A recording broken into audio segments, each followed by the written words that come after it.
Ara San Agustin, may kinalaman ba sa hiwalayan ni na Paolo Contis at Yen Santos? Matapos ang ilang taon ng pagiging magkasama, marami ang nagulat nang kumalat ang balita na maaaring nagkahiwalay na sina Paolo Contis at Yen Santos. Kasunod ng kanilang pag-amin sa publiko tungkol sa relasyon nila, nagsimula ang mga usap-usapan na may hindi pagkakasunduan sa pagitan nila. Ano kayang dahilan ng lahat ng ito? Ano nga ba ang nangyayari sa kanilang relasyon? Isang bagong pangalan ang lumutang sa mga chismis na may kinalaman sa hiwalayan ng dalawa, at ito ay si Ara San Agustin, isang regular na miyembro ng Publica. Ayon sa mga saksi, madalas magkasama sina Paolo at Ara sa set ng kanilang show at nagkakaroon sila ng magandang samahan. May mga nagsasabing nagbibigay si Paolo ng mga regalo kay Ara at may mga pagkakataong magkasama sila sa off-takes. Kung ganito nga, kaya ba ito ang sanhi ng kanilang pagkakalayo? Ano ang ibig sabihin nito para sa relasyon nila ni Yen? Dagdag pa sa mga spekulasyon ang naging hakbang ni Yen sa social media. Matapos niyang i-delete ang mga larawan nila ni Paolo at mag-unfollow dito,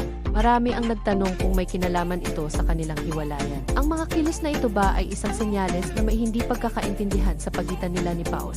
Ano kaya ang dahilan ng mga aksyon na ito ni Yen? Sa isang press event, tinanong si Paolo tungkol sa mga kumakalat na balita ukol sa relasyon nila ni Yen. Sagot ni Paolo, no comment, at ngumiti na lang, na nagbigay daan sa mas maraming tanong mula sa mga reporters at fans. Bakit kaya naging tahimik si Paolo? Ano kaya ang ibig sabihin ng kanyang mga sagot sa mga tanong tungkol sa kanilang relasyon?